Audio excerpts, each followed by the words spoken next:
আমরা অনেকে যারা বিদেশে ছিলাম তারা জানি জুস যেভাবে বানায় দেখছেন না। বাংলাদেশেও এখন গ্যান্ডারি যদি আপনি রস খাইতে চান, একদিক দিয়ে গ্যান্ডারি ঢুকায়, অন্য দিক দিয়ে গ্লাসটা পেতে রাখে।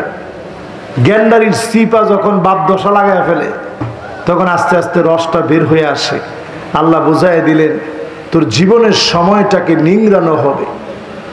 ছোটবেলা থেকে মায়ের কোলের কথা যদি কল্পনা করেন, মায়ের পেটের কথা যদি কল্পনা করেন, এক নার থেকে খাবার গ্রহণ করতে, এক নার যেদিন থেকে কাটা হয়ে গেছে, দুনিয়ায় আপনি আসছেন, আল্লাহ পাক মায়ের দুই বুক থেকে খাবার দিয়েছেন, এক থেকে আল্লাহ ডাবল বানায় দিলেন। আর ডাবল বানায় দেওয়ার পরে হামালাতুহু উম্মুহু ওয়াহনান আলা ওয়াহনিন ওয়া ফিসালুহু ফি আমাইন। 2 বছর পরে যখন মায়ের বুকের দুধ বন্ধ হয়ে গেল, এখন আল্লাহ পাক একই ডাবল বানায় যেমন 2 বানায় দিছেন। বুকের দুধ বন্ধ হওয়ার পরে আল্লাহ রাব্বুল আলামিন আমিষ, শর্করা, ভিটামিন, প্রোটিন এই 4 মাধ্যম থেকে আপনার খাবার আবার চালু করে দিয়েছেন। জোরে করে আল্লাহু আকবার। 1 থেকে ডাবল বানায় দিলেন 2, 2 থেকে ডাবল বানায় দিলেন 4। দুনিয়ার এই জীবনে চলতে গিয়ে যেদিন আপনি কবরে চলে যাবেন দুনিয়ার সময় শেষ। যদি শুধু একটু সময়টারে কাজে লাগায় যেতে পারেন, 1 যেভাবে 2 হয়েছে, 2 যেভাবে 4 হয়েছে, কবরে শোয়ার আগেই আল্লাহ পাক খুশি হয়ে একদিকে কবরে শুইবেন, অন্যদিকে 8 জান্নাতের নিয়ামত আল্লাহ কবরের ভিতর পৌঁছায় দিবে। জোরে করে সুবহানাল্লাহ। আয়াত জানি কয়টা? 3টা। সবাই বলেন 3টা। তাফসীর চলতেছে প্রথম আয়াতের, এবার চলেন দ্বিতীয় আয়াতে যাই। ইন্নাল ইনসানা লাফি খুসর, নিশ্চয়ই সব মানুষ ক্ষতির ভিতরে আছে। বলুন হুজুর আমরা মাহফিলে আসছি, মাশাআল্লাহ 2 জন ইয়ং একেবারে মাহফিলের জন্য আসছে, আরো অনেকে আসতেছে। যে হুজুর আমরা কষ্ট করে মাহফিলে আসলাম, আমরা কি ক্ষতির মধ্যে আসছি? আচ্ছা কত দেখি এখন কি ক্ষতির ভিতরে আছেন না লাভের মধ্যে আছেন? লাভের মধ্যে। আল্লাহ তাআলা বলতেছেন নিশ্চয় সব মানুষ ক্ষতির ভিতরে আছে। তার মানে বোঝা যায় এখানে বসা কিছু মানুষের ভিতরেও এমন কিছু মানুষ আছে যারা এখনো ক্ষতির ভিতরে থাকার চিন্তা করতেছে, গিয়েও ক্ষতির মধ্যে থাকবে। ঠিক কিনা বলেন? একটু বুঝাই দিলে আপনারা বুঝবেন। ওয়াকানাল ইনসানু আজুলা, আল্লাহ বলেন মানুষ বড় তাড়াহুড়া করে। মানুষের ভিতরে তাড়াহুড়া কম না বেশি? বেশি। কিরকম তাড়াহুড়া মানুষের ভিতরে একটু দেখছি তো আমরা। 16 বছর যারা ক্ষমতায় ছিল এদের ভিতরে মোটেও তাড়াহুড়া ছিল না। ছিল কিনা? কি কয় তাড়াহুড়া ছিল না? তাড়াহুড়া কাকে বলে? যাওয়ার সময়টা দেখলি তো বোঝা যায় তাড়াহুড়া কত বেশি ছিল। গাড়ি কয়টা নিতে পারছে? যে কেমন মানুষে খাইছে কইতাছে, খালি আমরা বাগে পাইনি আর কি। এবার একটু আপনি চিন্তা করেন মানুষের ভিতরে তাড়াহুড়াটা কেমন। ছোট নেতা মনে করে বড় নেতা হওয়া লাগবে, ব্যবসায়ী মনে করে সুদ নিয়ে আরো বড় ব্যবসায়ী হওয়া লাগবে, প্রত্যেকটা মানুষ মনে করে বোনের হক ঠকায় আমাকে বড় হওয়া লাগবে। এরকম তাড়াহুড়া আছে না নাই? এটা বলে তাড়াহুড়া। ধনী হওয়ার জন্য একটু সিঁড়ি খুঁজা, যে কোন রকম সিঁড়িতে গিয়ে টক্কা পরে বড় ধনী হওয়া যাবে, এই তাড়াহুড়া আমাদের মধ্যে কম না বেশি? কোরআনুল কারীম আল্লাহ রাব্বুল আলামিন বলেন ওয়াকানাল ইনসানু কাতুরা, মানুষ বড় কৃপণ হবে, সবচেয়ে বড় কৃপণ হবে মানুষেরা। আপনি তাকায় দেখেন একটা গাভীর দিকে চামড়া দিয়ে মানুষ জুতা বানায়, তার বর্জ্যগুলা দিয়ে সার হয়, তার দাঁত পর্যন্ত আপনি বাদ দেন না, হাড় গোড় দিয়ে প্লেট বানায় আপনি খান, কোনো কিছু তার বাদ নাই। জীবদ্দশায় দুধ দিল, আপনার ক্ষেত যখন আপনি চড়াবেন সেই শস্য ফলানোর সময় সহযোগিতা করলো। এক সময় গরুর গাড়ি ছিল, সারাটা জীবন দিয়ে মানুষের জন্য কল্যাণ করলো, এত কষ্ট মানুষের জন্য বিসর্জন দিয়ে দিল। কারণ তাকে যিনি বিসর্জন দিতে বলেছেন তিনি কে? তুমি আমার গোলামদের জন্য দিয়ে দাও, সব দিয়ে দিস। এক একজন যে 5 লাখ 6 লাখ 10 লাখ 15 লাখ 1 কোটি টাকা দিয়ে একটা গরু কিনেন, এই গরুটা যদি চায় 10টা মানুষ তার সামনে টিকতে পারবে? 20টা মানুষ? আপনি দেখেন মাঝে মাঝে ন্যাশনাল জিওগ্রাফিতে বিভিন্ন ভিডিও আসে, যখন একটা গরু শুধু খেপে যায়, একটা ষাঁড় যদি খেপে যায়, বাঘেরে উল্টায় ডিগবাজি খাওয়ায় 10 হাত দূরে নিয়ে ফালায়। দেখছেন এরকম ভিডিও আপনারা? মাথার উপর থেকে যখন আছাড় মেরা ফালাইছে, বাঘের অবস্থা শেষ। কিন্তু কেন একটা গরু সারাটা জীবন আপনার কথা শুনে গেল? একমাত্র আল্লাহর অর্ডার মানতে গিয়ে। আর আমরা এমন মানুষ, এত কৃপণ, আল্লাহ পাক 5 ওয়াক্ত সময় আপনার কাছে চান। সব মানুষ যদি নামাজ নাও পড়েন, আল্লাহর কিচ্ছু যাবে আসবে না, ঠিক কিনা বলেন? কেমন ক্ষতির ভিতরে আমরা পড়ে আছি। হাত্তা তুত্তাখাযাল মাসাজিদু তুরুকা, মসজিদ পড়ে আছে, মুসল্লি খুঁজে পাওয়া যায় না, রাস্তার সামনে দিয়ে চলে যায়, নামাজ পড়ার জন্য আসে না। এমন মুসল্লি সারা বাংলাদেশে থাকলেও বিংলা বাড়িতে না। মহা একজন বেশি আছে, ওনার নাগরিকত্ব এলাকা তাফাওয়াত না রাখলেও চলবে। কি কর? এলাকার লোক নামাজি দিনদার, খালি ভণ্ডরা সারা। কি কর আপনারা? ঠিকও তো কয় না, ঠিক তো সবাই মিলে একশোটা আওয়াজ দিয়ে কন ঠিক। তাহলে আমরা ক্ষতি থেকে আজকে বাঁচার জন্যই মাহফিলে বসছি। ক্ষতির ভিতরে কারা আছে? যতজন ক্ষতির ভিতরে আছে, ওই ক্ষতির ভিতরে থাকা ব্যক্তিরা ওয়াকানাল ইনসানু কাফুরা, অধিকাংশ মানুষ খুব বেশি আল্লাহ রাব্বুল আলামিনকে অস্বীকার করে। যতজন আল্লাহরে অস্বীকার করে সব লোকগুলা ক্ষতির ভিতরে আছে, ঠিক কিনা বলেন? কদ্দুর আপনি আল্লাহরে স্বীকার করছেন, আপনি নিজে নিজের প্রশ্ন করে দেখেন। এবার ক্ষতি থেকে বাঁচার জন্য ফর্মুলা মাত্র 4টা, এর বাইরে ক্ষতি থেকে বাঁচার কোনো পথ নেই। জোরে কোন কয়টা? আর জোরে। ইল্লাল্লাযীনা আমানু, যারা ঈমান আনবে, মহা ক্ষতি থেকে যিনি বাঁচায় দিবেন তিনি কে? দুইজন যুবক উঠছে আজকে আমার আগে, কিন্তু মুশতাক ফয়েজি সাহেব, মাশাআল্লাহ, নামটা রয়েছে, যুবক বসে পড়ছে। কারণ যুবক চিন্তা করছে উপায় নাই।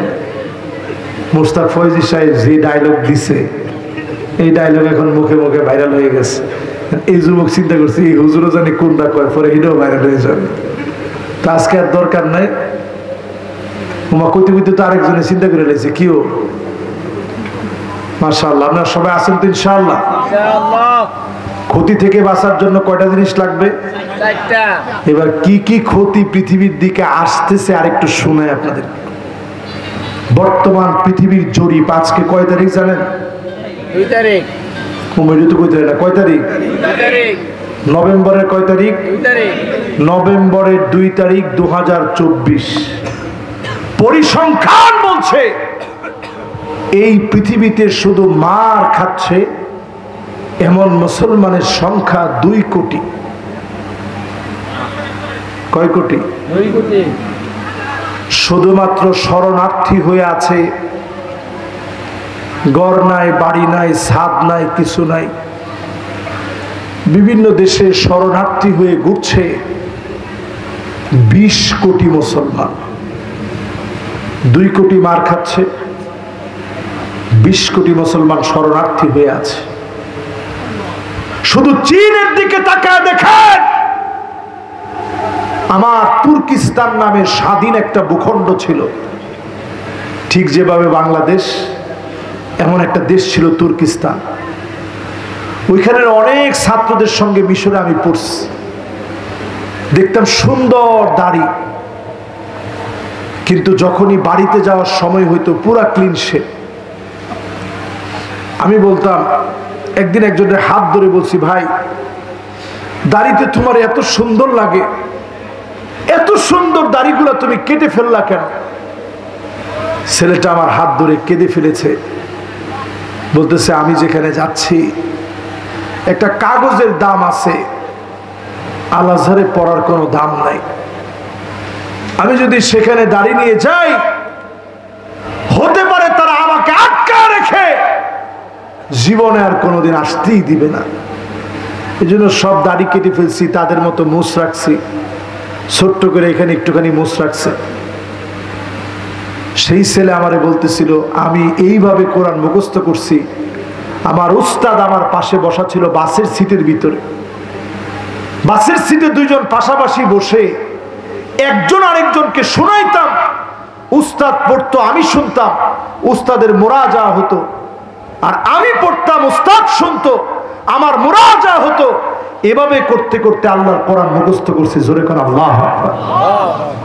একদিকে চাকরি করছি, অন্যদিকে কোরআন মুখস্থ করছি। একদিকে চাকরি করছি, অন্যদিকে কোরআন মুখস্থ করছি। দরজার ভিতরে বাহির থেকে তালা মারা, ভিতরে কোরআন তেলাওয়াত চলতেছে। মাটি খুঁড়ে ওই মাটির ভিতরে বসে বসে একটা গুহার ভিতরে বসে কোরআন তেলাওয়াত করছে। এইভাবে আল্লাহ কোরআনকে টিকায় রাখছে। সেই চীনের দিকে তাকায় দেখে, তুর্কিস্তানের প্রায় 5000-এর উপরে মসজিদ। এই মসজিদগুলো মাটির সাথে মিশায় দিয়ে আমার মসজিদগুলোকে তারা ডান্স ক্লাব, মদের বার, কমিউনিস্টরা আমার মসজিদগুলোকে ধ্বংস করে দিয়ে এক একটা মদের বার বানায় দিয়েছে। ও মুসলমান, এখনো যদি জাগ্রত না হন, আমার ভাগ্যেও ওই দিন আসতে পারে। ঠিক কিনা বল? সবাই ঠিক কর নাই, কারণ সবাই বুঝেন নাই। আপনি মনে করছেন হুজুর বাংলাদেশের মানুষ 5ই আগস্ট ঘটায় দিছে, কি কোন হুজুর এরকম ঘটনা ঘটবে? উজবেকিস্তানের দিকে তাকায় দেখেন, ইমাম বুখারীর দেশ, ইবনে সিনার দেশ, ইবনে খালদুনের দেশ, বদরুদ্দিন আইনির দেশ, ইমাম কুস্তালানির দেশ, বুরহানুদ্দিন মারগানানির দেশ, ইসমাইল কফফার শাসির দেশ। এইভাবে যদি আমি একদমে বলতে থাকি, শত শত আলেম, গোটা জগৎ যাদেরকে চিনে, এই জগৎ বিচরণ করা আলেমদের দেশ হওয়ার পরেও সেখানে কোরআন মাটির নিচে পুঁতে রাখা হতো। একজন মোমেন ঘরের মধ্যে কোরআন রাখতে পারতো না, এমন দুর্দিন তাদের মধ্যে আসছিল। ঠিক কিনা বলে? যদি মুসলমান বাঁচতে চান, ইমানের পথে আসেন। ইমানের পথে আপনি আছেন কিনা বোঝার জন্য বেশি দূরে যাওয়া লাগবে না। ইমানের উপরে পরীক্ষা আসবে। আসাদুন নাসি বালান আল আম্বিয়া সুম্মা লামসাল ফালামসাল। পরীক্ষা আসবে ইমানের পথে। এই পরীক্ষা যখন আপনি দিবেন, ইমানের পথে যিনি কবুল করে নেবেন তিনি কে? আল্লাহ। বাংলাদেশে অনেক পরীক্ষা আসছে। কিরকম পরীক্ষা আসছে আপনারা অনেকেই জানেন। আল্লামা জসিমউদ্দিন রহমানী হাফিজাহুল্লাহ 11 বছর 16 দিন তিনি জেলখানার মধ্যে ছিলেন। 11টা বছর। আমি যেদিন ওনারে দেখতে গেছি, আমার নিজের অপরাধী মনে হয়েছে। আরে 11টা বছর উনি জেলখানায় ছিল, আমরা 10টা বছর ধরে ওয়াজ করতেছি, আর উনি 11 বছর জেলখানায় কাটায় দিচ্ছে। ওনার সাথে আলাপ করতে গিয়ে যখন জিজ্ঞাসা করলাম, হুজুর কেমন ছিলেন জেলখানায়? বলছে, মাওলানা শেষের দিনগুলো এমন কঠিন ছিল, ছোট্ট একটা খাটের মতো রুম, ভালো করে পাটাকে সোজা করা যেত না। এরকম জায়গায় থাকতে থাকতে এখন উনি পায়ের মধ্যে ভালো করে ভর দিতে পারে না। এগুলা কোনোটাই আমারে কষ্ট দেয় নাই। কষ্ট দিছে একটা কথায়, কুল্লা ইয়াউমিন হুয়া ফি শাআন। উনাকে যখন ওই জালেমরা আঘাত করতে আসছে, উনারে আবার পয়রা শোনাইতেছে কুল্লা ইয়াউমিন হুয়া ফি শাআন। আল্লাহ এখন আল্লাহর কাজ নিয়ে ব্যস্ত আছে, কাজে আপনারে পিটাইলে আল্লাহ শুনবে না। জোরে কোন নাউজুবিল্লাহ। উনি বলছে আমি নিশ্চিত এরা নানাভাবে ইসলাম ধ্বংসের পায়তারা করেছে, নামদারি কিছু মানুষকে সাথে নিয়েছে, যারা এক সময় হয়তো আরবি শিখছে, আরবি জেনেছে ইসলামকে ধ্বংস করার জন্য। স্পষ্ট সে আরবিতে বলতেছে কুল্লা ইয়াউমিন হুয়া ফি শান। আল্লাহ আল্লাহর কাজে ব্যস্ত আছে, আল্লাহ আপনার ডাক শুনবে না।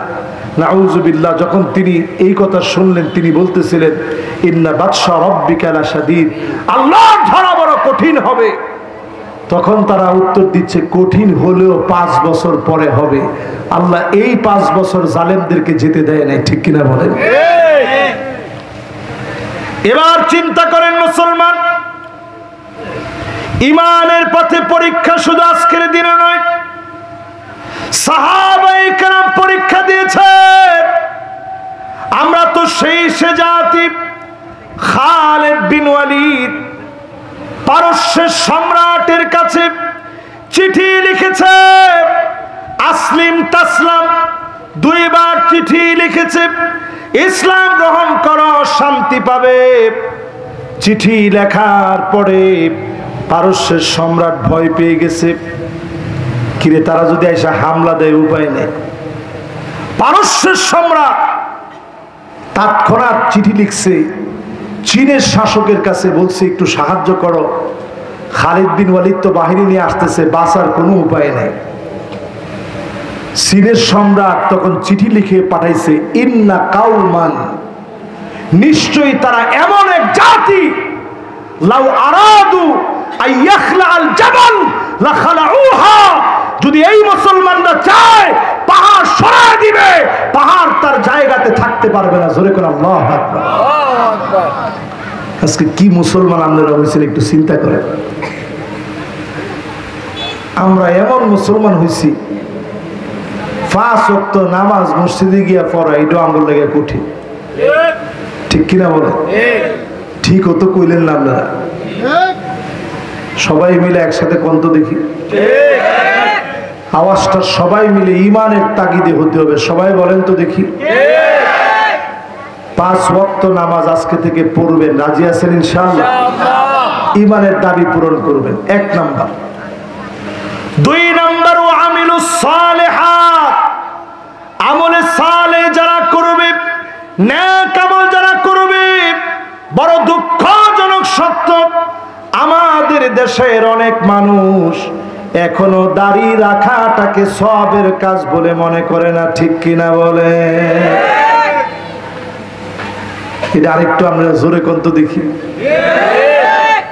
দাড়িকে আজকে থেকে রাখবেন ইনশাআল্লাহ। দাড়ি রাখা কি মুস্তাহাব? না, ওয়াজিব। দাড়ি রাখা ওয়াজিব। সবাই বলেন কি ওয়াজিব? হুজুর এটা ওয়াজিব কেন? রাসূল হাদিসের ভিতরে বলছে জুজ্জু শাওয়ারিব ওয়ারখুল্লুহা, মুসখাটো করো, দাড়ি নিচের দিকে ছেড়ে দাও। আপনি এই 1 মুষ্টির পরে আপনি কাটতে পারবেন, এর আগে কাটার কোনো সুযোগ নাই। জোরে বলেন সুযোগ নাই। আর যারা ক্লিন শেভ করতেছেন, প্রতিনিয়ত আপনি হারামের উপরে আছেন। আমরা যখন আরব দেশে গেছি, তখন আরব দেশে দেখছি অনেক আলেম ওলামা এরকম ক্লিন শেভ করা। আমাদের কাছে তখন একটা জবাব ছিল, মিশরের ভয়াবহতা এমন ছিল, দাড়ি রাখলেই তাকে মুসলিম ব্রাদারহুড বলে তার উপরে টর্চার করা হতো। আমাদের বাংলাদেশেও দাড়ি টুপিওয়ালা দেখলেই মৌলবাদী বলে একসময় গালি দেওয়া হতো, ঠিক কিনা বলে? এইরকম টর্চার যত চলবে, সুন্নতের শান আর দাম তত বেশি বাড়বে, ঠিক কিনা বলেন? এই জন্য আজকে থেকে আমলে সালেহ বুঝেন, নেক আমল কাকে বলে একজনকে দেখে মুস্কে হাসি দিলে ওই দিনে সবচেয়ে সওয়াবের কাজ, এই কাজকে যিনি বানায় দিতে পারেন তিনি কে? রিকশায় চলতেছেন, রিকশাওয়ালাকে, রিকশায় চলতে গিয়ে রিকশাওয়ালাকে আপনি মাত্র 10টা টাকা বাড়ায় দিলেন। কয় টাকা বাড়ায় দিলেন? 10টা টাকা বাড়ায় দিচ্ছেন, খুব বেশি কিছু না। 10টা টাকা রিকশাওয়ালার হাতে দিলেন যে ভাই এটা একটু বেশি নেও তুমি। লোকটার মনটা খুশি হয়ে গেছে, 10টা টাকা বাড়ায় দিচ্ছে। আল্লাহ কোন বাপের সন্তান এই ছেলে? আল্লাহর হাবিব বলেন ইন্না মিন আবাররিল বির আইয়ুদখিলাস সুরুর ফি কলবি আহাদিকুম, ওই দিনে সবচেয়ে সওয়াবের কাজ হিসাবে আপনার কাজকে যিনি গণ্য করে নেবেন তিনি কে? আল্লাহ। ওই দিনে সবচেয়ে সওয়াবের কাজ হবে এই কাজটা। এই জন্য আমলে সালেহ হচ্ছে প্রত্যেক ওই কাজ যেটা রসুলের তরিকা অনুযায়ী করা হয়। চুল কাটবেন কেমনে? একটু কন্দ দেখি কেমনে? রসুলের তরিকা অনুযায়ী। ডাইনে নাই, বায়ে নাই, পিছনে নাই, সামনে দিয়ে এক বিঘত, রসুলের তরিকা। এরপরে আপনি বুড়ো প্লাক করছেন, এটা রসুলের তরিকা। হাতের মধ্যে ট্যাটু আঁকছেন, রসুলের তরিকা। এখন পৃথিবীতে এমন অনেক ফ্যাশন বের হয়েছে, আপনারা দেখলে অবাক হবেন। মিলিয়ন মিলিয়ন টাকা খরচ করে শরীরের মধ্যে ট্যাটু আঁকস, জিহ্বাকে কেটে মাঝখান দিয়ে গিরগিটির মতো বানাইস, নাক পর্যন্ত কেটে ফেলস, কান কেটে ফেলস, চোখের ভিতরে ট্যাটু করস, আল্লাহর সৃষ্টির বিকৃতি ঘটাইস। এরকম অসংখ্য নজির এখন এই পৃথিবীর ভিতরে আস। মানুষ এখন এগুলাকে ফ্যাশন মনে করে, এগুলো সব ক্ষতির রাস্তা। আজকে থেকে যদি আপনি যত কাজ করবেন শুধু আল্লাহর জন্য করেন, আল্লাহকে ভালোবেসে কাজগুলা করেন, ছোট থেকে ছোট এই কাজের বিনিময়ে যিনি মাফ করে দিবেন তিনি কে? এরপরে বাকি আছে আর 2টা। কয়টা বাকি আছে? 2টা। ওয়াতাওয়াসাউ বিল হাক্কি ওয়াতাওয়াসাউ বিস সবর। সবার মুখস্থ আছে তো? এই 2টা একটু মনোযোগ নিয়ে, বেশি মনোযোগ নিয়ে শুনেন। এই 2টার গুরুত্ব আরো বেশি। হকের দাওয়াত দেওয়া লাগবে। কিসের দাওয়াত? আমাদের দেশে এখন হকের দাওয়াত দিলেই অনেকে বলে দেখছো হুজুর দেওয়ার হিদিকে গেছে গা। জোরে কোন কিসের দাওয়াত দেওয়া লাগবে? হকের দাওয়াত যদি আজকের মাহফিলে দেই, وَنِحْكُمْ بَيْنَهُمْ بِمَا أَنزَلَ اللَّهُ।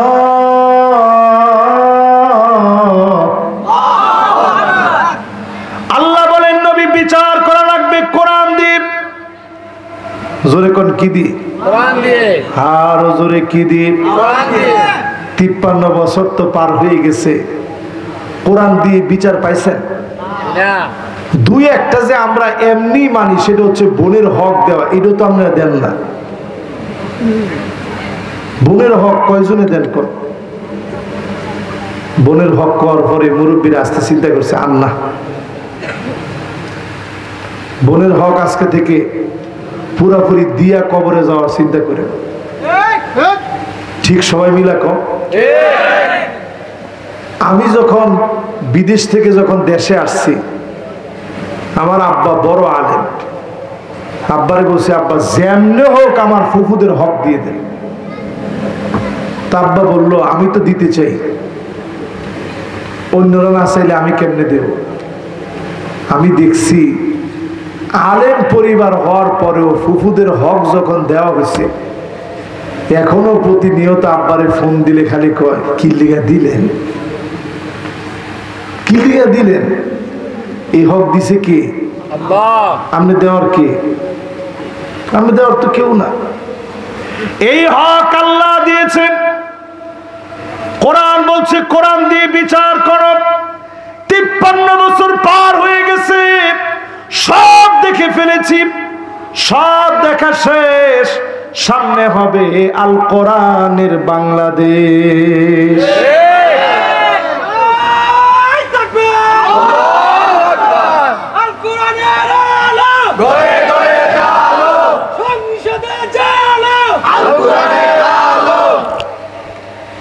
মাশাআল্লাহ, সংসদের কথা কইছে পরে অনেকে ঠান্ডা হয়ে গেছে। এই স্লোগানটা আপনি আবার দেন তো দেখি, একটু ঠিকঠাক করে জোরে।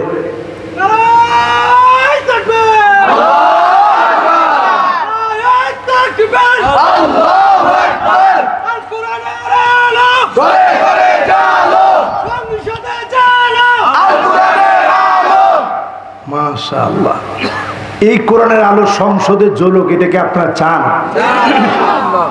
সবাই চান? মনে হয় না তো আওয়াজে চান। এই চাওয়াটা শুধুমাত্র আপনার জন্য সুন্নাত না, এই কোরআন দিয়ে রাষ্ট্র চালানো। ওয়া নিহকুম বাইনাহুম বিমা আনজালাল্লাহ, আল্লাহ পাক ফরজ করে দিলেন। এই ফরজ থেকে দূরে থাকলে পাই টু পাই যিনি জবাব নিবেন তিনি কে? এটা কোরআন থেকে আমি আপনাদেরকে বুঝাইতেছি। যেহেতু এটা মাদ্রাসার মাহফিল, একটু এখানে যারা হাফেজ আছো আমার সাথে সাথে পড়ো, তাহলে মানুষের বুঝবে যে না হুজুর কোরআন থেকে বলতেছেন। আল্লাহ পাক এরপরে বলেন ওয়ালা তাত্তাবিআহুম, মন গড়া কোনো বিচার চলবে না। বিগত 53 বছরের ভিতরে 16 বছর এমন চলেছে, জায়গায় জায়গায় সব জায়গায় শুধু মন গড়া বিচার ছিল, ঠিক কিনা বলে? কোরআনের পাখি 13টা বছর অন্ধকার প্রকোষ্ঠে থেকে দুনিয়া থেকে বিদায় নিয়েছে, ঠিক কিনা বলে? শেষ যেদিন ওনার হাসিটা আমি দেখছি, কসম আল্লাহ, আমার কাছে ওই দিন মাগরিবের নামাজ পড়ে যখন আমি আসছি, মনটা খুব বিষণ্ণ হয়ে গেছে। আমার কাছে মনে হচ্ছিল আর উনি দুনিয়ায় থাকবেন না, জালেমরা মনে হয় ওনারে বাঁচতে দিবে না। এই হাসি কেমন যেন বোঝায় দিচ্ছে আমি জালেমদের কাছে মাথা নত করি নাই, কোরআনের কথা বলতে গিয়ে মাথা উঁচু করে রেখেছি, কোনোদিন মাথা নোয়ানো যাবে না, ঠিক কিনা বলে? যারা মন গড়া বিচারগুলা করলো, বিচারপতি মানিককে কিছুদিন আগে কলা পাতার মধ্যে শুয়ে রয়েছিল, দেখছেন না আপনারা? এরপরে সেইখান থেকে কচু ক্ষেত থেকে কলা পাতা থেকে টাইনা তার গলার ভিতরে গামছা লাগায়া যখন এইভাবে টান দিতেছিল, জিজ্ঞাসা করতেছে তুই মানিক কানা? মানিককে চিন্তা করছে আমি যদি মানিককার আগে বিচারপতি লাগাই তাহলে টানের পরিমাপ আরো বাড়তে পারে। এই জন্য সে অকপটে স্বীকার করছে, হ্যাঁ আমি মানিককা। দুনিয়াতেই যদি তুই মানিককার গলার ভিতরে দড়ি লাগায় টানে, আখেরাত তো বাকি রয়ে গেছে, ঠিক কিনা বলে? চিন্তা করেন আজকের এই মাহফিল থেকে মন গড়া বিচার চলবে না। মক্কা বিজয়ের পরে বনি মাখজুমিয়া গোত্রের একজন নারী চুরি করে ফেলেছে, নাম ছিল তুয়াইমিয়া। রাসূলের কাছে বিচার আসছে, যেহেতু চুরি করছে হাত কেটে ফেলতে হবে। সাহাবীরা চিন্তায় পড়ে গেছে, এত সম্ভ্রান্ত একজন নারী, তারে কেমনি করে তার হাত কাটে? কাকে পাঠানো যায়? উসামা নবীজির নাতি তুল্য যায়েদ বিন হারেসার সন্তান, উনাকে আল্লাহ নবীর কাছে পাঠায় দিলেন। নবীজির কাছে এসে বললেন, নবী একটুখানি বলেন না, ওই মহিলা যদি কোন রকমে তার জন্য শাস্তি একটু লাঘব করে দেওয়া যায়। আল্লাহর নবী ক্ষেপে লাল হয়ে গেলেন, সাহাবায়ে কেরামকে ডাকলেন। আল্লাহর নবী বললেন, লাউ ফাতিমা বিনতে মুহাম্মদ লা সারাকাত লা কাতাউতু ইয়াদাহা, আমার মেয়ে ফাতিমা যদি চুরি করত, এক কোপ দিয়ে ফাতিমার হাত কেটে ফেলতাম। জোরে বলেন আল্লাহু আকবার। এর নাম বিচার, এর নাম ইসলামী বিচার। এর নাম ইসলামী আইন, যেই বিচার ব্যবস্থায় কোনো পার্সিয়ালিটি চলে না, ঠিক কিনা বলে? ঠিক। 3 নম্বরে আল্লাহ রাব্বুল আলামিন বলেন ওয়াহযারুহুম আন ইয়াফতিনুকা আন বা'দি মা আনজালাল্লাহু ইলাইক। নবী হে, যদি কোরআনের ভিতরে, ইসলামের ভিতরে কাফেরদের কোনো কিছু ঢুকায় দিতে চায়, সতর্ক থাকা লাগবে তারা যেন ঢুকায় দিতে না পারে, ঠিক কিনা বলেন? আজকে আপনারা অবাক হয়ে যাবেন, সারা আলী নামে একটা ইউটিউব চ্যানেল আছে। আমি এই বিষয়ে যখন কথা বলেছি, ইউটিউবে এটা ব্যাপকভাবে ছড়িয়ে পড়েছে। সেখানে কোরআনুল কারীমের তেলাওয়াত দেওয়া, তেলাওয়াত শুনতে শুনতে শুনতে শুনতে শুনতে শুনতে অনেক দূর পর্যন্ত যখন শুনবেন, নিজ দিয়ে আস্তে করে ব্ল্যাক ম্যাজিকের কিছু শব্দ দেওয়া, নাউজুবিল্লাহ কর, আলহামদুলিল্লাহ, যাতে করে মানুষ কোরআন শুনতে এসে ব্ল্যাক ম্যাজিকের মধ্যে পড়ে যায়। ক্ষতিকর কিছু শব্দ দিয়ে রেখেছে, আপনারা ইউটিউবে সার্চ করলে পাবেন। সারা আলী নামে ইউটিউব চ্যানেল খুলে রাখছে কোরআন তেলাওয়াত শোনানোর জন্য। বহু মানুষ এখান থেকে কোরআন তেলাওয়াত শুনে ক্ষতির মধ্যে পড়ে গেছে। ইশক নামক যে গানটি, এই গানটা নিয়ে এই বাংলাদেশ সহ পৃথিবীর বিভিন্ন প্রান্তে দেখা যাচ্ছে আইন শিন কফ লিখে পানির মধ্যে চুবানো হচ্ছে। অনেকে এখন বলতেছে, হুজুর এটা দিয়েও কি ব্ল্যাক ম্যাজিক করা হচ্ছে? না, ব্ল্যাক ম্যাজিক আবার এত সহজ না। এই ব্ল্যাক ম্যাজিক করার জন্য মানুষ এই কোরআনের বিরুদ্ধে দাঁড়ায়, নিজেকে উলঙ্গ করে এই কোরআনকে উল্টা করে রেখে কোরআনের উপরে পা দিতেও দেরি করে না। জোরে করে নাউজুবিল্লাহ। আমাদের দেশে কিছু বন্ড দরবার আছে, দেখবেন তাদের কাছে অনেকেই মনে করে কিছু না কিছু আছে। এরা সব কালো জাদুকে আত্মস্থ করে নেয়, ব্ল্যাক ম্যাজিককে আত্মস্থ করে নেয়, আত্মস্থ করে মানুষের ক্ষতি সাধনের চেষ্টা করে। রাসূল বলছেন, যদি ইসলাম ক্ষমতায় আসে তাহলে এদের শাস্তি হচ্ছে দরবাতুন বিসাইফ, তরবারি দিয়ে কল্লা উড়ায় দিতে হবে। যারা এই সমস্ত জাদু বান টোনা করে, এদের বাঁচার কোনো অধিকার নাই। প্রিয় ভাইরা আমার, বলছিলাম আমাদের ইসলামের ভিতরে যেন কিছু ঢুকায় দিতে না পারে। নতুন করে আপনারা দেখেন 5 তারিখের পরে LGBT ট্রান্সজেন্ডারকে ঢুকায় দেওয়ার চেষ্টা চলছে। এটাকে আমরা সার্থক হতে দেব না, ঠিক কিনা বলেন? আমার সেন্ট মার্টিন নিয়ে যদি চক্রান্ত হয়, আমার দেশে যদি খ্রিস্টান মিশনারিরা অপতৎপরতা চালায়, সেই অপতৎপরতা আমরা চলতে দেব না। আমরা সেই সে জাতি যারা জাগ্রত হলে পাহাড় পর্যন্ত তার জায়গা পরিবর্তন করে ফেলে, ঠিক কিনা বলেন? যেন সজাগ থাকা লাগে। এরপরে কোরআনুল কারীমের বক্তব্য শুনেন।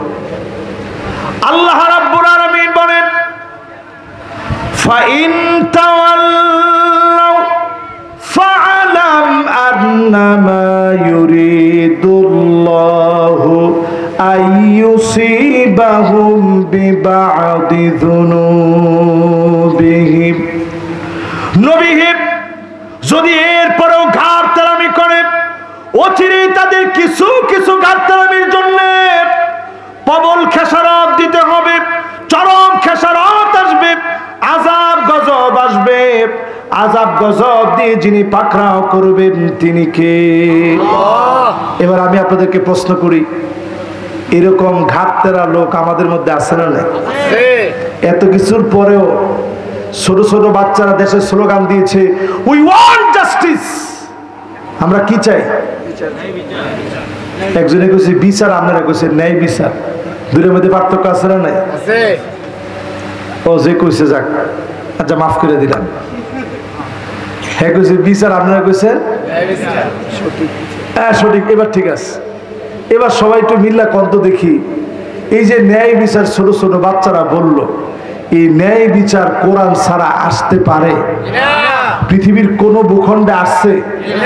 তাঙ্গো ছোট ছোট বাচ্চারা যে স্লোগানটা দিছে, উই ওয়ান্ট জাস্টিস, আমরা ন্যায় বিচার চাই, এই কথাগুলো আল্লাহ যেন আমাদের এই বাচ্চাদেরকে দিয়ে বলাইছে, যাদের হাতে এক সময় মোবাইল ছিল, যারা টিকটক নিয়ে পড়ে থাকতো, যারা ফ্রি ফায়ার পাবজি নিয়ে পড়ে থাকতো, সেই বাচ্চারা রাস্তায় নেমে দুইটা হাত প্রসারিত করে বুক পেতে দিয়েছে, স্লোগান দিয়েছে, উই ওয়ান্ট জাস্টিস। জোরে বলেন আল্লাহু আকবার। আমরা যে জুমার নামাজ পড়লেন কবে? এই তো গতকালকে। জুমার নামাজের সময় ঠিক শেষ সময়ে খতিব সাহেব বলছে, ইন্নাল্লাহা ইয়া'মুরু বিল আদলি ওয়াল ইহসান ওয়া ইতা'i যিল কুরবা ওয়া ইয়ানহা আনিল ফাহশাই ওয়াল মুনকারি ওয়াল বাগি ইয়া'iযুকুম লা'আল্লাকুম তাযাক্কারুন ফাযকুরুনি আযকুরুকুম ওয়াশকুরু লি ওয়া লা তাকফুরুন। বলছেনি? বলছে। পরে আমরা কি করছেন? অনেকে ঘুমাইতেছিল, তখন একজন ডাক দিচ্ছে, উঠোস না, হুজুরের খুতবা শেষ। কিন্তু আপনি তো বুঝেন না হুজুর কি বলছে। ইন্নাল্লাহা ইয়া'মুরু বিল আদল, আল্লাহ পাক অর্ডার দিয়েছেন আদালতে। এই আদালত, ন্যায় আর ইনসাফ কোরআন ছাড়া প্রতিষ্ঠা করা সম্ভব না, ঠিক কিনা বলে? আমি কি আপনাদেরকে বুঝাইতে পারতেছি? ওই যে হকের দাওয়াত, এই হকের দাওয়াত দিচ্ছি। সূরা আসরে জানি আয়াত কয়টা? 3টা। শব্দ জানি কয়টা? অক্ষর জানি কয়টা? লিল্লাহে তাকবীর। যাক, মোটামুটি আমার মনটা ভরছে যে আপনারা এত কিছুর পরেও মন রাখছেন। তাইলে আজকে থেকে আর ঘাত তেরামি করা যাবে না, কোরআনের দিকে আসতে হবে। না আসলে কি কি মায়ের আসতেছে সামনে, সেগুলো আপনাদেরকে একটু শোনাবো। শুনতে রাজি আছেন? এরপরে আল্লাহ রাব্বুল আলামিন বলেন, ওয়া ইন্না কাসীরান মিনান নাসি লাফাসিকুন।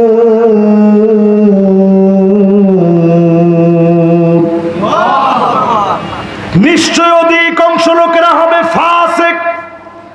কোরআনের বিরোধিতা যারা করবে, আলেমদের বিরোধিতা যারা করবে, মসজিদ মাদ্রাসার বিরোধিতা যারা করবে, এই জমিনে দিন কায়েম হোক বিরোধিতা যারা করবে, সবগুলা হচ্ছে ফাসিক। জোরে বলেন কি? আরো জোরে। আজকে আমরা করে এই মাহফিল থেকে বিনয়ের সাথে জিজ্ঞাসা, আপনারা ফাসিক না মুমিন? সকলতে কিন্তু মুমিন এটা কইতে পারছে না। আপনারা ফাসিক না মুমিন? সবাই বলেন ফাসিক না মুমিন? অনেকে কয় হুজুর ফাসিক কোনটা আর মুমিন কোনটা আমি বুঝছি না, লেগে সুবাস। কারণ একবার ছেলের নাম রাখবো, কয় যে হুজুর কয়টা নাম খুঁজে দেন না। আপনি কি কি পছন্দ করছেন? 1 নম্বরে ফাসিক। 2 নম্বরে কি পছন্দ করছেন? 2 নম্বরে মুনাফিক। কে হুজুর আরবি শব্দ তো অসুবিধা কি? আরবি সব শব্দ হলে কোরআনে থাকলেই ওই নাম রাখা যাবে না। নাম রাখতে হবে উব্বিত আও হুম্মিত, যেটার ভিতরে আল্লাহর প্রশংসা পাওয়া যায়, আল্লাহর ইবাদতের কথা পাওয়া যায়, ওই রকম নাম সন্তানদের নাম রাখবেন। আমাদের দেশে আমরা খালি আনকমন নাম খুঁজি। তো একজন এসে যখন আমার এরকম কইতেছে হুজুর আনকমন একটা নাম কর না, আমি কইলাম কয়েকটা আনকমন নাম বলছি, সুন্দর সুন্দর আনকমন নাম যেগুলোর ভিতরে প্রশংসা পাওয়া যায়। হুজুর এটা কঠিন লাগে। আমি তাইলে এক কাম করেন, নাম রাখেন বাসি। হুজুর এটা কি কর?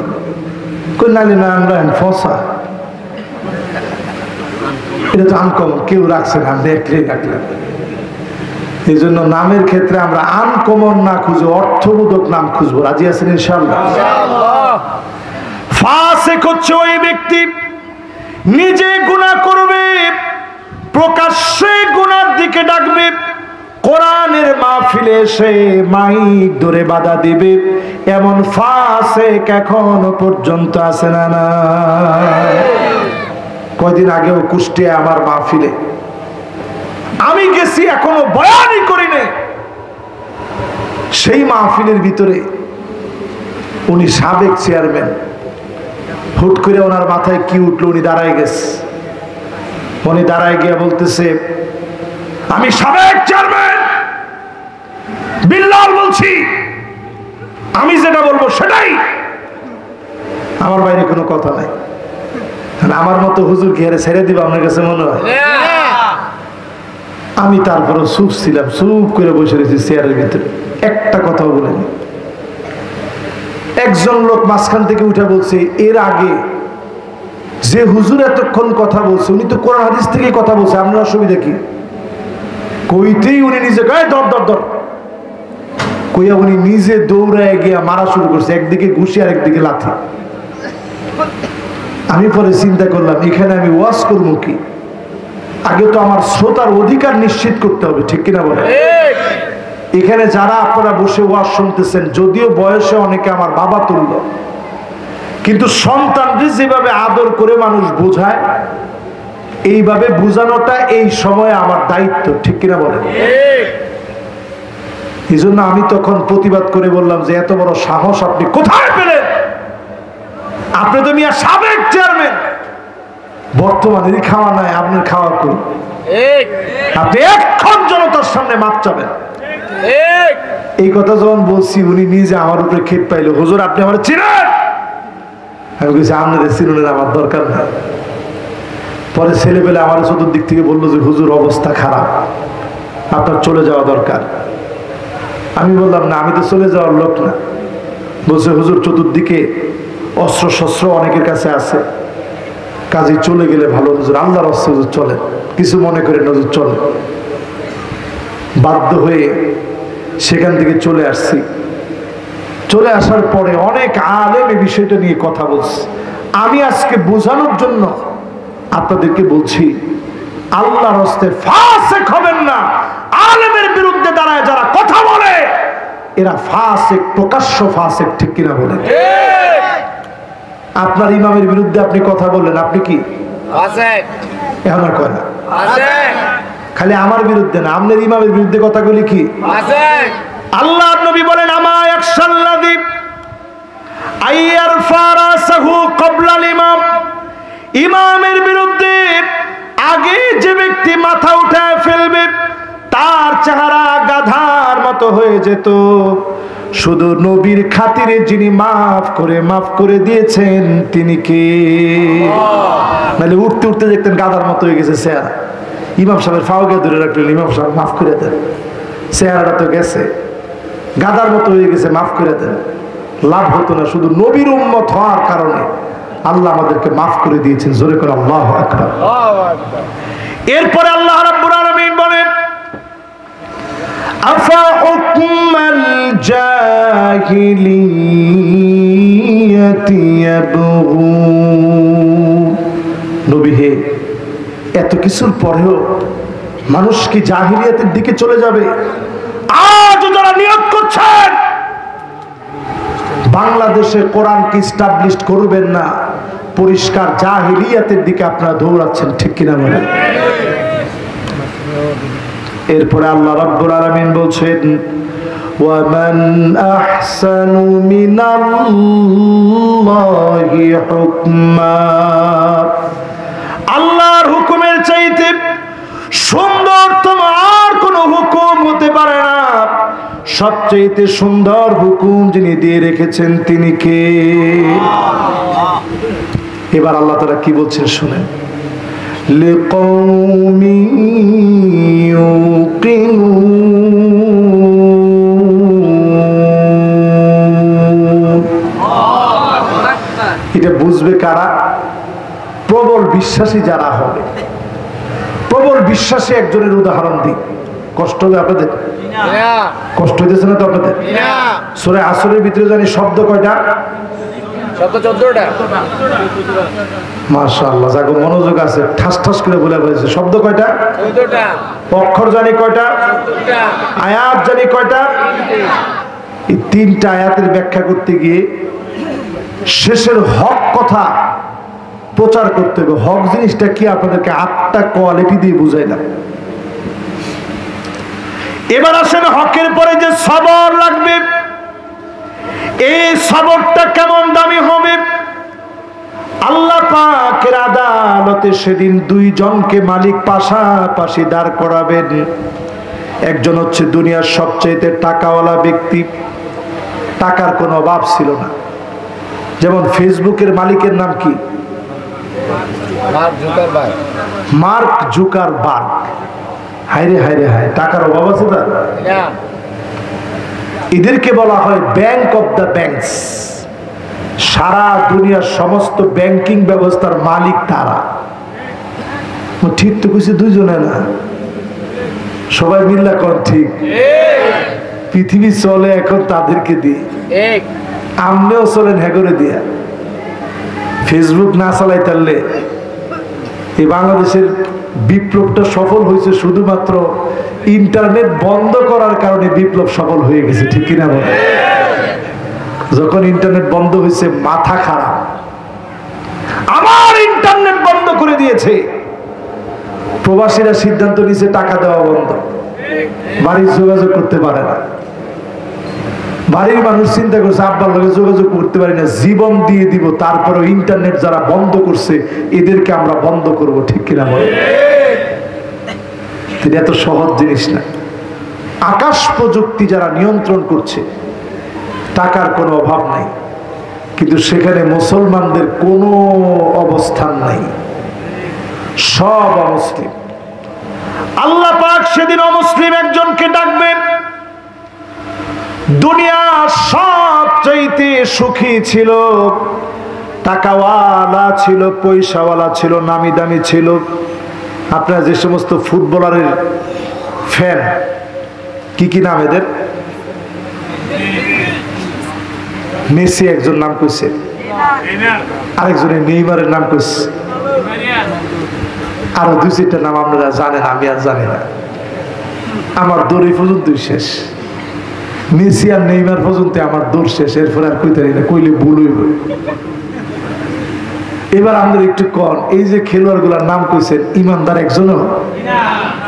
দুনিয়ায় টাকা পয়সা কম, যশ খ্যাতি কম, যদি তারা ইমান না এনেই দুনিয়া থেকে চলে যায়, এরকম একজনদের সেদিন আল্লাহ ডাকবেন আল্লাহর আদালতে। আল্লাহ বলবেন ফেরেশতারা যা, তার একটু জাহান্নামের আগুনটা দেখায় নিয়ে আস, ফালানোর দরকার নাই। ইগমিসুহু গামসাতাম মিনান নার, জাহান্নাম দিয়া সেকা দিয়ে খালা নিয়ে আস, খালি সেকাটা মেরে ওইখান থেকে নিয়ে আস। যেই আল্লাহ রাব্বুল আলামিন ডাকবে, ফেরেশতাদেরকে বলবে নিয়ে আসো সেকা দিয়ে। সেই দিন আল্লাহ পাক সবচেয়ে মাজলুম ব্যক্তিটাকেও ডাকবে। আমার দ্বীনের জন্য মার খেয়েছিল, আমি এমন নবীর কবর জিয়ারত করেছি, মাথা এক জায়গায় কবর দিয়েছে, দেখো আরেক জায়গায় কবর দিয়েছে। ইয়াহইয়া আলাইহিস সালাম, কত নবীকে মাঝখান দিয়ে চিড়ে ফেলা হয়েছে করাত দিয়ে। সেদিন আল্লাহ রাব্বুল আলামিন সবচেয়ে মাজলুম ব্যক্তিকে ডাকবেন, গোলাম তুমিও একটু দাঁড়াও। ফেরেশতারা আমারই গোলাম নিয়ে একটু জান্নাতটা দেখায় আনো, জোরে কোন আল্লাহু আকবার। একজনকে পাঠাইছে কই, আরেকজনকে পাঠাইছে কই? একজনকে জাহান্নাম দেখতে পাঠিয়ে অপরজনকে জান্নাত দেখতে পাঠিয়ে দুজনকে এবার আল্লাহ রাব্বুল আলামিন ডাকবেন। জাহান্নামীর সেদিন দাগগুলা এত বড় বড় হবে, কাজাবালে উহুদ 6.5 কিলোমিটার লম্বা। উহুদ পাহাড়টা যত বড়, জাহান্নামীর দাগ সেদিন এত বড় হবে। এত বিরাট শরীরের ভিতরে শুধু জাহান্নামের আগুন দিয়ে একটা সেকা মেরেছে। আল্লাহর কাছে নিয়ে আসা হবে। আল্লাহ বলবে তোর না অনেক সুখ ছিল, দুনিয়াতে শান্তি ছিল, এক মুহূর্তে সুখের কথা আমাকে একটু বলতো দেখি, কোন দিনটা তোর মনে আছে? শুধু একটা বার জাহান্নামের সেকা খেয়ে লোকটা বলবে মা সাবানি কত নাঈম,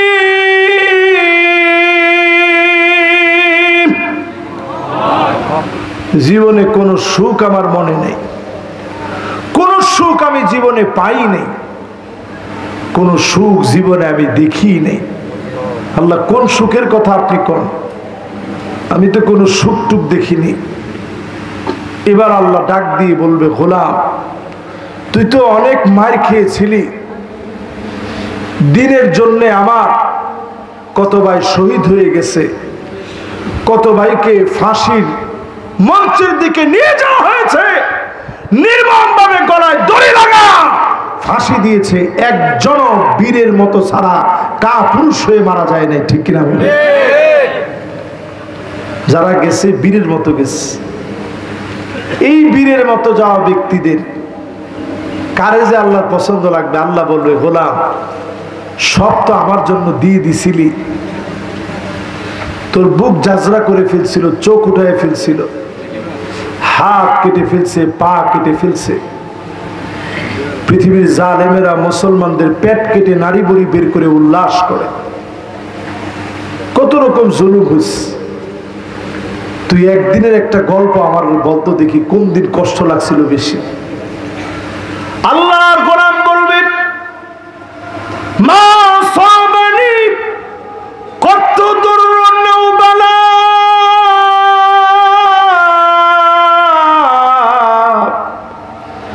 জীবনে কোনদিন কোন বালা মুসিবত আমি দেখি নেই, কোন বালা মুসিবত আমি পাই নাই, কোনদিন কেউ আমার মারে নাই।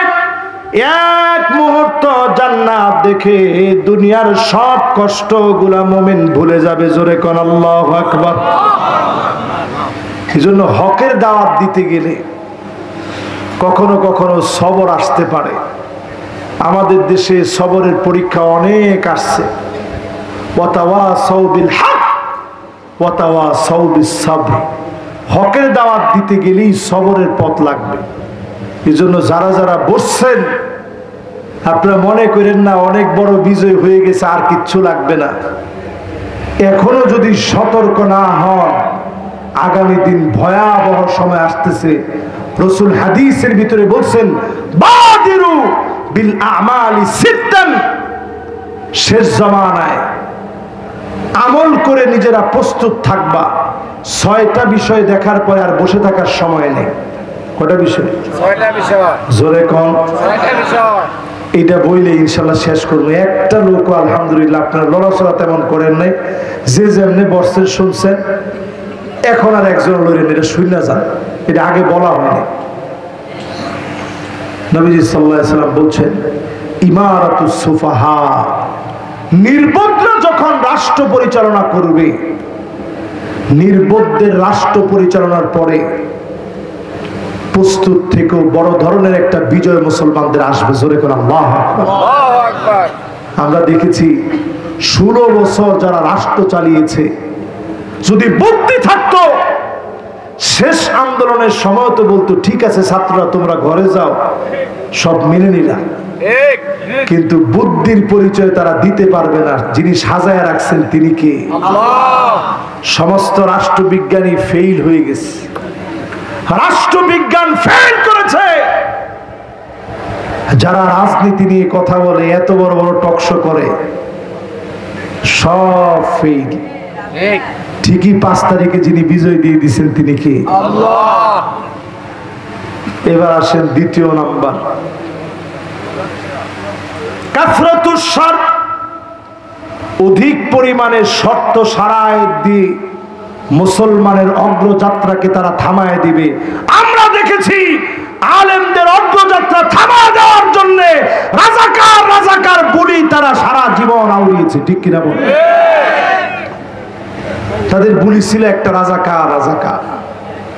এ রাজাকার রাজাকার বলতে বলতে শেষে এসে গোটা জাতির লোকদেরকে রাজাকার বলে ফেলেছে। এই রাজাকার শব্দ দিয়ে যিনি বিজয় দিয়েছেন তিনি কে? মানুষের স্লোগানি বানাইছে, আমি কে তুমি কে। এরপরে মানুষে কইছে কে বলেছে কে বলেছে। চিন্তা করছেন, এটা শুধু বাংলাদেশে না, সারা ওয়ার্ল্ডে চলে গেছে। এরপরে আল্লাহর হাবিব বলেন, বিয়াউল হুকম, টাকার বিনিময়ে বিচার বিভাগ বিক্রি হয়ে যাবে। আমরা দেখেছি বিচার বিভাগ সব চলতো শুধু টাকার খেলায়, ঠিক কিনা বলে? এরপরে 4 নম্বরে রাসূল বলছি একটু মিলায় দেখেন বিগত শাসন। নবীজি সাল্লাল্লাহু আলাইহি সাল্লাম 4 নম্বরে বলছেন ইস্তিগফারুন বিদ্দাম, জায়গায় জায়গায় রক্তপাত ঘটবে। কেন মারছে, কে মারছে, গুম খুন হত্যা রাহাজানি ছড়ায় পড়বে। পড়ছিল না পড়ে নাই? 5 নম্বরে রাসূল বলছেন কাতিউর রহিম, আত্মীয়তার সম্পর্ক ছিন্ন হয়ে যাবে। আমরা দেখছি বাড়ির পাশে চাচতো ভাই, মামতো ভাই, খালাতো ভাই হওয়ার পরেও শুধু ক্ষমতার দ্বন্দ্বে অন্ধ হয়ে আরেকজনরে ঘরের ভিতরে ঘুমাইতে দেয় নাই, ঠিক কিনা বলেন? মিলে নাই কোনটা? একটু খারাপ কোন তো দেখি, আর আন্দাজি করেন না কোনটা মিলে না। একজন দাঁড়ায় এখন যে হুজুর রসুল 1450 বছর আগে বলে গেছে এই 5টা কইছেন, অমুকটা মিলে নেই। এবার 6 নাম্বারটা শুনেন, নাসুন ইয়াত্তাখিযুনাল কোরআন, এমন লোকদেরকে কোরআন বোঝানোর জন্য বসায় দিবে আকাল্লুহুম ফিকহান, যারা নিজেরাই কোরআন বুঝে না। এজন্য আমরা দেখতাম বিভিন্ন জায়গায় তারা আমাদেরকে কোরআন শিখাইতো, বলতো আলিফ বা তা আমরাও কম জানি না। আরে কথা করে বলছে না, এই মোল্লার আসেন বাহাস হবে, আঙ্গুলোকেরা বাহাস করবে। পরে দেখলাম তার মাথার মধ্যে ফ্যান ভেঙে পড়ছে। নামটা নাই কষ্ট বাবা, তার মাথার মধ্যে ফ্যানটা ভেঙে পড়ছে। বউ তার বিরুদ্ধে মামলা করছে। হায় হায় হায়, হুজুরগুলোকে বাহাস করবে। দিনভর বলছে বাহাস বাহাস, রাত্রিবেলায় শুনি নায়িকার লগে কল রেকর্ড ফাঁস, ঠিক কিনা বলেন? এখনো তোরা সিরিয়াস নাই? একটু একটা একটা করে মিলায় দেখেন। এইরকম লোকগুলো আমাদেরকে দিন শিখায়। আলেমদের ভিতরেও এমন লোকদেরকে তারা বসায় দিয়েছিল যারা আলেম নামে কলঙ্ক ছিল, ঠিক কিনা বলে? তাদের 5-8টা যে সমস্ত আলেম, তারা দেখলে জিহুজুর জিহুজুর করছে। যারা জিহুজুর করতে পারে নাই তাদেরকে জেলখানায় রাখছে। একজন আলেমকেও জেলখানায় রেখে হিম্মত তারা কমাইতে পারে নাই, ঠিক কিনা বলে? এটা তাদের ব্যর্থতা। কারণ আলেমরা জেলখানায় গেলে আর ভয় থাকে না, চিন্তা হয় প্রতিদিন গেলেই ভালো। এত কষ্ট করে মাহফিল করারছে, গিয়ে একটু আল্লাহ বিল্লাহ করলাম, কোরআন তেলাওয়াত করলাম, তাহাজ্জুদটা ঠিক থাকলো, নামাজ ঠিক থাকলো, সব ঠিক, তাহলে বরং বাইরে বইয়া ওয়াজ করারছে জেলখানা বেশি ভালো। এই জন্য আলেমরা জেলখানাকে ভয় করে না, ঠিক কিনা বলেন? যতজন আমার সামনে বসছেন আজ থেকে নিয়ত নেন, জীবনে যতদিন বাঁচবেন সময় কাজে লাগায় চলবেন। রাজি আছেন ইনশাআল্লাহ? আমাদের সামনে খুব অল্প একটা সময়, খুব অল্প একটা সময়। এই খুব অল্প সময়টা যদি কাজে লাগাইতে না পারেন, আলেমদের জন্য সবচেয়ে বড় দুর্দিন আসতেছে। কিরকম দুর্দিন আসতেছে এটা আমি মুখে বলতে পারবো না, তবে বড় দুর্দিন আলেমদের জন্য আসতেছে। আপনারা সহ্য করতে পারবেন না এমন দুর্দিন। আজকে আপনারা তাকায় দেখেন, পৃথিবীর বহু দেশে আলেমদেরকে নিধন করা হয়েছে শুধু ইলমে নববীকে মুছে দেওয়ার জন্য। আমাদের দেশেও পুরা চক্রান্ত করতেছিল এই 5 বছরে সফলভাবে আলেম নিধন কার্যক্রম সফল হয়ে যেত, ঠিক কিনা বল? এই জন্য যতজন সামনে বসছি হকের দাওয়াত দিয়ে যাব, প্রয়োজনে জীবন চলে গেল বাতিলের কাছে মাথা নত করব। আল্লাহ রাব্বুল আলামিনের কাছে কামনা করি আজকের এই মাহফিলের কথাগুলোকে আল্লাহ তাআলা কবুল করুক, মঞ্জুর করুক, পড়েন আমিন। আমরা 2টা হাত আল্লাহ পাকের কাছে আমরা উঠিয়ে দিতে চাই আজকের এই বুইয়াবাড়ির মাহফিল থেকে। এখন যারা উঠে যাচ্ছেন এরা মুখুল ইবাদতটা বাদ দিয়ে চলে যাচ্ছে। আমরা এই এতগুলা মানুষ নিয়ে একটা মগজ নিয়ে বাড়ি যাব, ইবাদতের একটা রূহ নিয়ে বাড়ি যাব, সেটা হচ্ছে মোনাজাত। হতে পারে আল্লাহ আজকে আমাদেরকে মাফ করে দিবেন ইনশাআল্লাহ। পড়েন সভাপতি আমাদের কাছে আপনি সমস্যা ফ্যামিলিতে 50,000 টাকা দিয়ে কোনো অসুস্থ আমার ছেলেও প্রবাসে থাকে। মাশাআল্লাহ, আমাদের আলহাজ ডাক্তার মোহাম্মদ আব্দুস সামাদ সাহেব, বিশিষ্ট সমাজসেবক বিংলাবাড়ি, ওনার পরিবারে কয়েকজন অসুস্থ আছে, আপনাদের কাছে দোয়া চেয়েছেন সুস্থতার জন্য। 50,000 টাকা মাহফিলে দিবেন। আমরা দিল থেকে দোয়া করি আল্লাহ রাব্বুল আলামিন যেন সুস্থতার নিয়ামত সিহ্হা ওয়াল আফিয়া, সিহ্হা ওয়াল আফিয়া আল্লাহ রাব্বুল আলামিন যেন দান করে দেন, পড়েন আমিন। আল্লাহ রাব্বুল আলামিন যেন শিফায়ে কামিলা আদিলা আজিলা যেন নসিব করে দেন, পড়েন আমিন। আলহামদুলিল্লাহ, অনেকে আপনারা অর্থ দিয়ে সহযোগিতা করেছেন, এই মাহফিলে আসছেন, বসছেন, এলাকার সকলেই অংশগ্রহণ করছে। এলাকার সবাই অংশগ্রহণ করে সুন্দর এই আয়োজনকে সার্থক করেছেন। একটা প্রবাসী কল্যাণ আছে বিংলাবাড়ি, ওনাদের থেকে 20,000 টাকা দিবে বলছে। একটা প্রবাসী কল্যাণ আছে বিংলাবাড়িতে, এখানে অনেক লোক প্রবাসে থাকেন, তারা 20,000 টাকা দিয়েছেন। আল্লাহ যেন দান কবুল মঞ্জুর করেন, হায়াতে তয়্যিবা যেন প্রত্যেককে দান করেন, প্রবাসের জীবনকে আল্লাহ যেন সহজ সরল করে দেন, বালা মুসিবত থেকে আল্লাহ যেন হেফাজত করেন, পড়েন আমিন। আলামিন ভুইয়া, উনি প্রবাসে থাকে, ওনার বাবা নাই, ওনার আম্মা আছে, দোয়াচ্ছে 10,000 টাকা দিবে বলছে। আলামিন ভুইয়া সাহেব, উনিও প্রবাসে থাকেন, বাবা নাই, ওনার আম্মা আছে, উনি 10,000 টাকা দিবেন। আল্লাহ যেন ওনার দানকে কবুল করেন, প্রবাস জীবনকে যেন সহজ করে দেন। আল্লাহ রাব্বুল আলামিন যারা ওনার জীবনের আত্মীয় স্বজন চলে গেছেন, প্রত্যেকের জীবনের গুনাহ খাতা মাফ করে জান্নাতি বানায় দেন, পড়েন আমিন। প্রধান অতিথির পক্ষ থেকে 80,000 টাকা। মাশাআল্লাহ, আমাদের সম্মানিত প্রধান অতিথি জনাব মোহাম্মদ শাহ আলম ভুইয়া সাহেব, এই পরিবারের অন্যতম প্রধান ব্যক্তি। আমরা ওনাকে যতবার দেখি আমার কাছে খুব ভালো লাগে, দিল থেকে আলেমদেরকে মহাব্বত করেন, দিন প্রেমী একজন মানুষ। আমি ওনার জন্য দোয়া করছি। অলরেডি তিনি 80,000 টাকা নগদ দিয়ে দিয়েছেন। ওনাদের ইটবাটা সহ যত ব্যবসা বাণিজ্য আছে, আল্লাহ তাআলা যেন পূর্ণ বারাকাত আল্লাহ যেন দান করে দেন, পড়েন আমিন। আসমানি বালা জমিনি বালা মুসিবত থেকে আল্লাহ যেন হেফাজত করেন, পড়েন আমিন। আমরা মোনাজাতের দিকে যাচ্ছি। বলছিলাম মোনাজাত কবুল হয় দুইটা বিশেষ ইবাদতে, 1 নাম্বার আল্লাহর প্রশংসা, 2 নাম্বার রাসূলের নামে দরুদ। এই দুইটাই আজকে আমরা আমাদের মোনাজাতে রাখবো, পারবো না ইনশাআল্লাহ? আল্লাহুম্মা আমিন। ربنا ظلمنا أنفسنا وإن لم تغفر لنا وترحمنا لنكونن من الخاسرين। হায় আল্লাহ তাআলা, কায়মানু বাক্যে আপনার শাহী দরবারে হাত তুলেছি, বড় বড় গুনাহ করেছি, প্রকাশ্যে গুনাহ করেছি, গোপনে গোপনে কত গুনাহ করেছি, দরজা বন্ধ করে কত গুনাহ করেছি, চোখ দিয়ে কত অন্যায় করে ফেলেছি। আল্লাহ, আপনি যদি বলতেন এই পরিমাণ খারাপ ভিডিও দেখলে চোখটা অন্ধ হয়ে যাবে, কত জনের চোখ অন্ধ হয়ে যেত।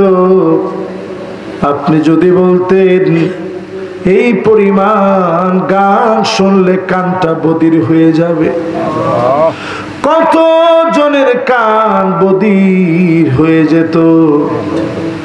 আয় আল্লাহ, আপনি যদি বলতেন এই পরিমাণ মিথ্যা বললে জবান বন্ধ হয়ে যাবে, কতজন জীবনের তরে বোবা হয়ে যেত।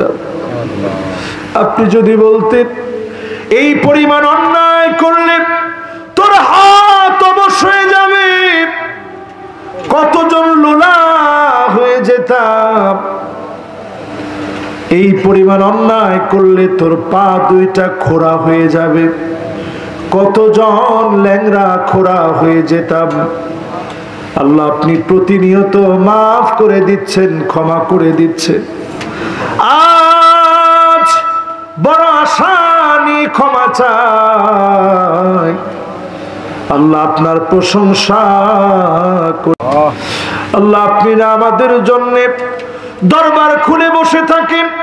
ইন্নাল্লাহা ইয়াবসুতু ইয়াদাহু বিল-লাইল লিয়াতুবা মুসিউন নাহার।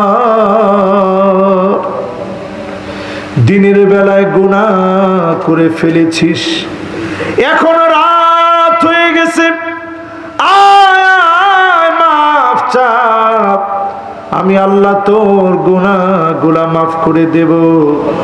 আয় আল্লাহ মেহেরবানি করে আজকে এই মাহফিলে যারা বসছে প্রত্যেকের জীবনের সব গুনাহ মাফ করে দেন আল্লাহ। মোহাব্বত নিয়ে একটা ডাক দিয়ে বলেন না আল্লাহ। মোহাব্বত নিয়ে ডাক দিয়ে বলেন না আল্লাহ। আয় আল্লাহ, যতজন হাত তুলেছি আপনি একটু নজর করে দেখেন, অনেকে এমন আছে মা হারিয়ে ফেলেছি, মায়ের কানের দুল, হাতের বালা, গলার চেইন দেখলেই মায়ের কথা মনে পড়ে। আহারে এই চেইন তো আমার আম্মা পরেছিল, এই বালাটা মায়ের হাতে ছিল। আল্লাহ, এমন মা যার নাই, মায়ের কবরটা জান্নাতের টুকরা বাগান বানা। আল্লাহ তাআলা যতজন হাত উঠিয়েছি এমন অনেকে আছি আব্বা নাই, অন্ধকার কবরে চলে গেছে। এখনো প্রায় সময় মাহফিল থেকে গেলে আমি দেখি দরজা খুলে আব্বা দাঁড়ায় আছে। পাঁচতলার উপরে কেমন করে বুঝলেন? প্রায় সময় বাপ বলে গাড়ির হর্ন শুনে কয়েকবার দরজার কাছে ঘুম ভেঙে ভেঙে আসছি, এই তো মনে হয় আমার ছেলেটা আসছে। এবার এসে আমি আমার সন্তানকে পেয়েছি। রব্বুল আলামিন এমন বাপ যার নাই, অন্ধকার কবরে শুয়ে আছে, মেহেরবানি করে বাবার জীবনের গুনাহ খতা মাফ করে দেন আল্লাহ। আমিন। আল্লাহ তাআলা ছোটবেলায় ছোট ছোট বাচ্চা মক্তবে যখন যায়, বাপ আদর করে বলে বাজান মক্তবে গিয়া কি পড়লা? ছোট ছোট বাচ্চারা শোনায় রব্বিরহামহুমা কামা রব্বায়ানি সগীরা, রব্বিরহামহুমা কামা রব্বায়ানি সগীরা। যতজন আজকে হাত তুলেছে মা বাপের জীবনের গুনাহ আল্লাহ মাফ করে দেন। আমিন। আল্লাহ তাআলা আমাদেরকে আপনি ভালোবেসে ছেলে দিয়েছেন, দিয়েছেন মেয়ে, মেয়ে দিয়েছেন, দিয়েছেন ছেলে। অনেককে শুধু মেয়ে দিয়েছেন, ছেলে দেন নাই। অনেককে ছেলে দিয়েছেন, মেয়ে দেন নাই। আয় আল্লাহ, আমাদের সন্তানগুলোকে মানুষের মতো মানুষ বানায় দিন আল্লাহ। আল্লাহ, যতজন আজকে হাত উঠিয়েছি, যতজন আজকে বসলাম, এই মাহফিলের জন্য অর্থ দিয়েছে, শ্রম দিয়েছে, মেধা দিয়েছে, কষ্ট করেছে, দুনিয়ার কোনো স্বার্থে না। আমি ভুইয়া পরিবারের ভাইদেরকে দেখি, চাচা ভাতিজা একে একাকার হয়ে মাহফিলের জন্য কষ্ট করে। আল্লাহ তারা কোটিপতি হওয়ার পরেও মাহফিলটার জন্য খাটে, এই মাদ্রাসার জন্য খাটে। রব্বুল আলামিন এলাকাবাসী খাটে, সবাইকে নিয়ে কষ্ট করে, মেহেরবানি করে ফি মিজানে হাসানাতিনা, দাড়ি পাল্লা যেদিন আমার দিকে কোনরূপ অবিচার করবে না, আমার আমল নামাগুলা যেদিন উঠবে, মেহেরবানি করে আমাদের এই শ্রমটুকু দিয়ে দাড়ি পাল্লা ভারী বানায় দিয়েন আল্লাহ। আল্লাহ তাআলা আমার মা বোনরাও শুনতেছে, ফিতনা ফাসাদের এই সময় মা বোনরা যারা শুনছে, মা বোনদেরকে আল্লাহ আপনি মহিয়সী তাপসী খাদিজা রাদিয়াল্লাহু তাআলা আনহার মতো করে, ফাতেমার মতো করে, আম্মা জান আয়েশার মতো করে আল্লাহ আপনি মহিয়সী তাপসী হিসাবে কবুল করেন আল্লাহ। আমিন। আল্লাহ তাআলা আজকের এই মাহফিলে কে কোন উদ্দেশ্যে চোখের পানি ছেড়ে কাঁদে আল্লাহ আপনি জানেন। শুরুতে আমি বলছি দোয়া কবুল হবে, কোন দোয়াই তো আল্লাহ আপনি ফিরিয়ে দেন না। আল্লাহ আজকে আপনার প্রশংসা দিয়ে শুরু করেছি। আয় আল্লাহ,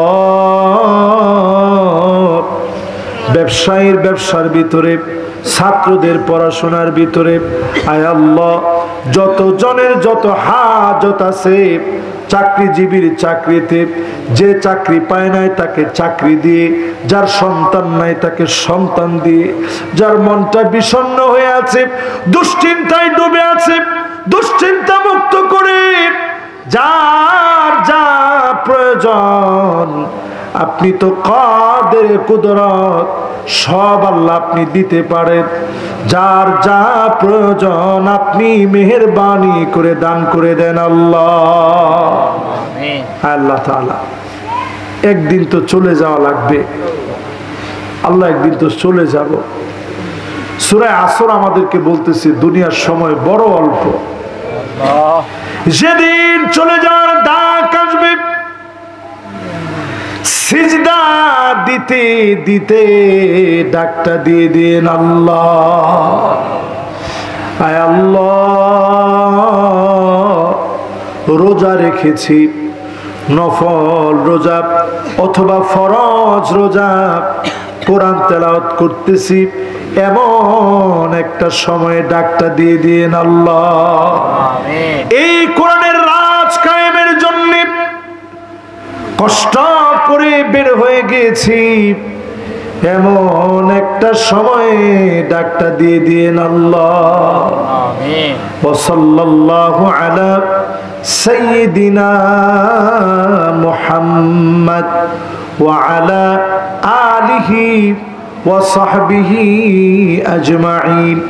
মৌতের কালে জবানে জারি করে দিন মধুরতম কালেমা লা ইলাহা ইল্লাল্লাহু মুহাম্মাদুর রাসূলুল্লাহ।